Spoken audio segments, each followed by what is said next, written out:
आदाब, मैं हूं अतीका नूर और आप देख रहे हैं जी सलाम का डिजिटल प्लेटफॉर्म। शाहजहां ने ताजमहल बनवाकर अपनी मोहब्बत की निशानी दी, लेकिन क्या आप जानते हैं कि शाहजहां को ताजमहल बनाने का ख्याल कैसे आया? कहा जाता है कि मुमताज की ख्वाहिश थी कि उनके लिए कोई ऐसी यादगार चीज बनाई जाए जो किसी के लिए कभी बनी ना हो। वो भी आपको बताएंगे, लेकिन उससे पहले आपको ये बता दें कि जब मुमताज की मौत के दिन करीब आए, मुमताज महल ने बादशाह शाहजहां को अपने पास बुलाया और अपने कसूरों के लिए माफी मांगी और कहा कि मेरी एक ख्वाहिश है, अगर हो सके तो उसे पूरा करने की कोशिश करिए। बादशाह ने अपनी कसम खाते हुए कहा कि तुम्हारी हर ख्वाहिश पूरी की जाएगी।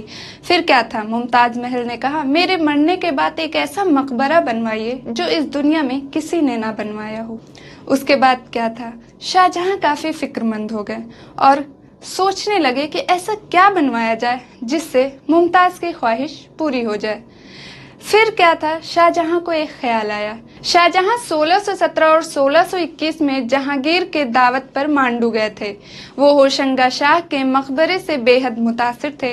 1669 में वो अपने आर्किटेक्ट हामिद के साथ खास तौर से इस मकबरे की तामीरी काम को देखने मांडू आए और वहीं पर ताजमहल की तस्वीर तैयार हुई।